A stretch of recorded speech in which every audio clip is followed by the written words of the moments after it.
নমস্কার বন্ধুরা। এক শিষ্য তার গুরুকে শান্তিতে ঘুমাতে দেখে মধ্যরাতে তার কাছে এসে বলল, গুরুদেব, আমি আপনার কাছে কিছু জানতে চাই, আপনি কি আমাকে বলার অনুগ্রহ করবেন? গুরুদেব উঠলেন এবং বললেন, হ্যাঁ, অবশ্যই জিজ্ঞাসা করো, তুমি কি জানতে চাও? আমি দেখেছি যে তুমি কয়েকদিন ধরে বেশ চিন্তিত দেখাচ্ছ। তখন শিষ্য তার গুরুকে জিজ্ঞাসা করল, আপনার এই চিন্তামুক্ত জীবন এবং আপনার মুখে এই অসীম শান্তির রহস্য কি তা আমি জানতে চাই। আমি জানতে চাই যে আপনি সবসময় সুখী কিভাবে থাকেন। আপনাকে কি কখনো চিন্তা হয় না বা আপনি কখনো দুঃখী হন না? আপনি কিভাবে চিন্তা মুক্ত ঘুমান? গুরুদেব বললেন, এখন আমি তোমাকে যা বলছি তা মনোযোগ দিয়ে শোনো এবং এটি রাতে ঘুমানোর আগে 5 মিনিটের জন্য করতে হবে। শিষ্য জিজ্ঞাসা করল, গুরুদেব, রাতে ঘুমানোর আগে কেন এবং এটি 5 মিনিটের জন্য কেন?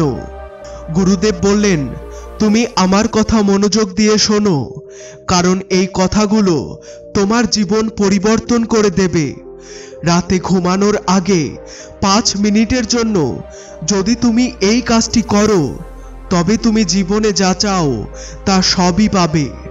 অর্থ, সম্পদ, খ্যাতি, অসীম শান্তি এবং সুখ সবই পাবে।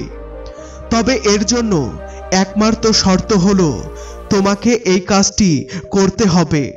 শিষ্য বলল, গুরুদেব, আপনি যা বলবেন আমি তা করার জন্য চেষ্টা করব। তিনি বললেন, ঠিক আছে, তাহলে আমার কথা মনোযোগ দিয়ে শোনো। আজ আমি তোমাকে মস্তিষ্কের অসীম শক্তিগুলির সাথে পরিচয় করিয়ে দিতে যাচ্ছি। তোমার মস্তিষ্কের কত শক্তি আছে। যদি আমি তোমাকে বলি যে এই ব্রহ্মাণ্ডের সবচেয়ে মহান, সবচেয়ে মূল্যবান এবং শক্তিশালী কিছু যদি থাকে, তবে তা তোমার মস্তিষ্ক। কাজের দৃষ্টিকোণ থেকে আমাদের মস্তিষ্কের 2টি অংশ রয়েছে, সচেতন মন এবং অবচেতন মন। প্রথমত, সচেতন মনের এই অংশটি আমাদের নিয়ন্ত্রণে থাকে। আমরা জেগে থাকাকালীন যা কিছু দেখি, শুনি এবং বুঝি তা সচেতন মনের কারণেই সম্ভব হয়। যখন আমরা ঘুমিয়ে পড়ি তখন এটিও ঘুমিয়ে পড়ে। অবচেতন মন এই অংশ আমাদের নিয়ন্ত্রণে থাকে না। যখন আমরা ঘুমিয়ে পড়ি তখনও এটি জাগ্রত থাকে। মানুষ স্বপ্ন দেখে এর কারণেই। সচেতন মন এবং অবচেতন মনের একটি উদাহরণ দিয়ে বোঝানো যেতে পারে।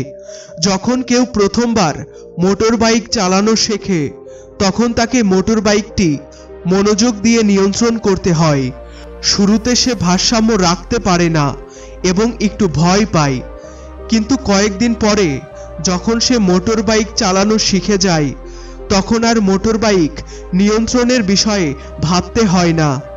এখন মোটর বাইক নিজে থেকে নিয়ন্ত্রিত হয় এবং সে বন্ধুদের সাথে কথা বলার সময় বা অন্য কোনো কাজ করার সময়ও মোটর বাইক চালাতে পারে। এটা কেন হয়?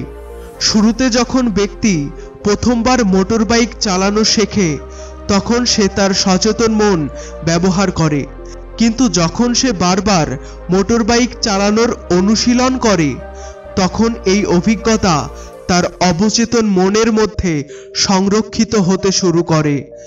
ধীরে ধীরে অবচেতন মন সচেতন মনের জায়গা নিয়ে নেয়। আমাদের অবচেতন মন একটি অটো পাইলট সিস্টেমের মতো, যা নিজে থেকে স্বয়ংক্রিয়ভাবে কাজ করে। সমস্ত স্বয়ংক্রিয় কাজ, যেমন শ্বাস নেওয়া, হৃৎপিণ্ডের ধুকপুক ইত্যাদি কাজ অবচেতন মনের দ্বারাই হয়। আমাদের অভ্যাস এবং দৈনন্দিন সমস্ত কাজে অবচেতন মনের গুরুত্বপূর্ণ অবদান থাকে। আমাদের প্রতিটি চিন্তার আমাদের অবচেতন মনের উপরে গুরুত্বপূর্ণ প্রভাব ফেলে। অথবা এটি বলা যেতে পারে যে আমরা যা কিছু ভাবি বা করি তার দ্বারা আমাদের অবচেতন মনের প্রোগ্রামিং হয় এবং তারপর ধীরে ধীরে আমাদের অবচেতন মন সেই কাজটি নিয়ন্ত্রণ করতে শুরু করে। আমাদের অভ্যাস এবং ধারণার নির্মাণও এমন হয় এবং পরে সেই অভ্যাস স্বয়ংক্রিয়ভাবে অবচেতন মনের দ্বারা নিয়ন্ত্রিত হয়। এটি আমাদের উপরে নির্ভর করে যে আমরা আমাদের অবচেতন মনের প্রোগ্রামিং কিভাবে করি। একবার প্রোগ্রামিং হয়ে গেলে অবচেতন মন সেই অনুযায়ী কাজ শুরু করে, সেটা সঠিক হোক কিংবা ভুল। সচেতন মনকে অবচেতন মনের প্রহরী বা গেটকিপার বলা যেতে পারে।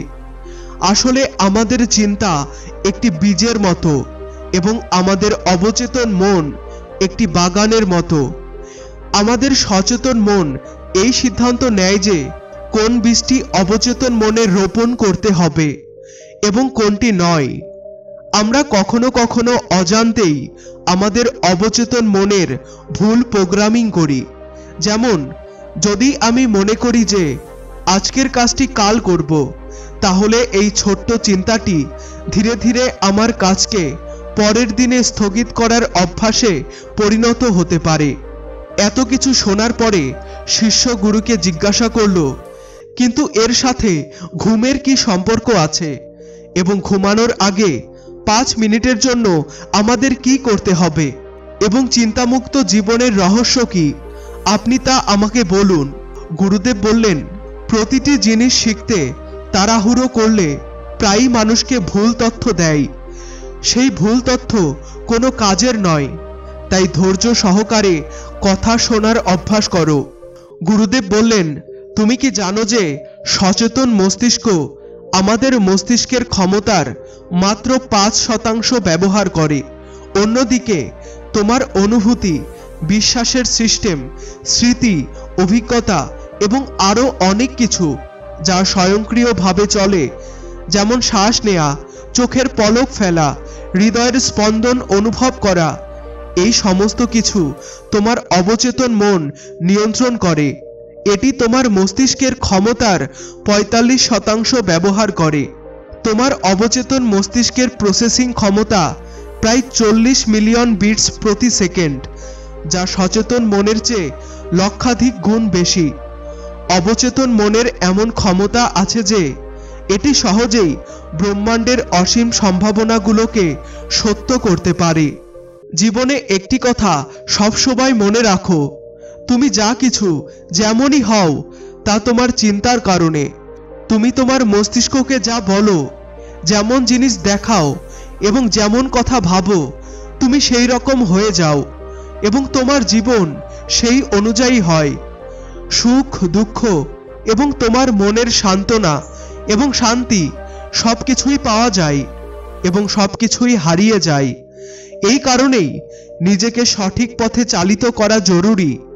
তুমি কি কখনো এমন অভিজ্ঞতা পেয়েছো যখন তুমি ঘুমাও, তখন তুমি সেই ঘটনাটির স্বপ্ন দেখো যা তুমি ঘুমানোর কয়েক মিনিট আগে ভেবেছিলে বা বলেছিলে, দেখেছিলে বা শুনেছিলে? যদি তোমার সাথে এমন কিছু অভিজ্ঞতা হয়ে থাকে, সে বলেছিল, হ্যাঁ গুরুজি। ঘুমানোর আগে যখন আমরা অর্ধেক ঘুমাই এবং অর্ধেক জাগ্রত অবস্থায় থাকি, তখন আমরা প্রস্তুত থাকি আমাদের অবচেতন মনের মধ্যে সেই চিন্তাগুলি প্রবেশ করানোর জন্য যা আমরা আমাদের জীবনে প্রকাশ করতে চাই। তখন তুমি যা কিছু ভাববে, যা কিছু মনোযোগে আনবে এবং যেসব চিন্তার সাথে তুমি রাতে ঘুমানোর চেষ্টা করবে, সেই সব কিছু তোমার মস্তিষ্ক বাস্তবে রূপান্তরিত করার চেষ্টা করবে। এই কারণেই ঘুমানোর আগে ভালো জিনিসের কথা ভাবো, সেই সব জিনিসের কথা যা আমরা স্বপ্ন দেখি, যা আমরা পূর্ণ করতে চাই, সেই সংক্রান্ত পজিটিভ চিন্তা তুমি এই সময়ে তোমার অবচেতন মনে সরাসরি প্রবেশ করাতে পারো। এর জন্য দুটি উপায় আছে। প্রথম উপায় হলো তুমি ঘুমানোর আগে শুধুমাত্র সেই সব জিনিসের কথা ভাবো যা তোমাকে সান্ত্বনা দেয়, যা শান্তি দেয়, যা তোমাকে হালকা করে। চোখ বন্ধ করে তুমি ভাবো, আজকের পুরো দিনটি কাটিয়ে আমি সর্বদা এই শেষ 10 মিনিট নিজেকে দিচ্ছি। আমি প্রথমে তাদের ক্ষমা করি যারা আজ আমার উপরে রাগ করেছে। আমি তাদের সকলকে ক্ষমা করি যারা পরিবর্তিত হয়েছে। আমি সেই সব প্রত্যাশাগুলিকে নিজ থেকে আলাদা করি যা অন্য কোনো ব্যক্তির উপরে নির্ভর করে। আমি অতীতের সকল খারাপ অভ্যাস ত্যাগ করি। এই পৃথিবীতে প্রত্যেকেই মানুষ এবং মানুষের দ্বারাই ভুল হয়। এই কারণে আমার দ্বারাও ভুল হয়। ভুল হওয়া একেবারে স্বাভাবিক ব্যাপার। আজ আমার যা কিছু আছে তা যথেষ্ট। আমি প্রতিদিন নিজের আরো কাছাকাছি আসছি। কারো নিন্দা করা, কারো আচরণের সমালোচনা করা, কাউকে বিচার করা, কাউকে জীবনে বিচার করা, নিজেকে বা অন্যদেরকে দোষারোপ করা, দুঃখী থাকা বা কাঁদা, এই অভ্যাসগুলি আমার থেকে অনেক দূরে। হ্যাঁ, আমি এমনই। আমি জানি যে সবচেয়ে খারাপ জিনিস থেকেই আমাকে কি শিখতে হবে। আজকাল আমি আমার লক্ষ্য অর্জনের জন্য পুরো জীবন দিয়ে পরিশ্রম করছি। আমি নিজের উপরে গর্বিত। আমি যা করতে চাই তা করে দেখাই। আমি ভালো আছি, সুন্দর আছি এবং সবচেয়ে বড় কথা, নিজের উপরে বিশ্বাস রাখি। আমার পরিবারের সাথে আমার সম্পর্ক মজবুত। আমি আমার রাগকে এই মুহূর্তে নিজের থেকে আলাদা করি। আমি সব ধরনের ভয়কে এই মুহূর্তে নিজ থেকে আলাদা করি। আমি মানি যে আজকের দিন থেকে আমি একটি নতুন শিক্ষা পেয়েছি। আমি বুঝি যে আজকের দিনটি চলে গেছে, কিন্তু আমি ঠিক আছি। আমার শরীর সুস্থ আছে। শেষমেশ গুরুদেব বললেন, যদি তুমি প্রতিদিন 5 মিনিট এই কথাগুলি নিজেকে বলো, তাহলে মস্তিষ্ক তোমাকে বিশ্বাস করাবে যে জীবনে কত শান্তি আছে। তুমি যদি আমার মতো ভগবান বুদ্ধকে মানো, তাহলে এই ভিডিওটিকে লাইক করো এবং এমন আরো প্রেরণাদায়ক গল্প শুনতে চাও তাহলে কমেন্ট করে জানাও। চ্যানেলটি সাবস্ক্রাইব করে আমাদের সাথে জুড়ে থাকো। ফিরে আসছি পরবর্তী ভিডিওতে। ততক্ষণ পর্যন্ত সুস্থ থাকো।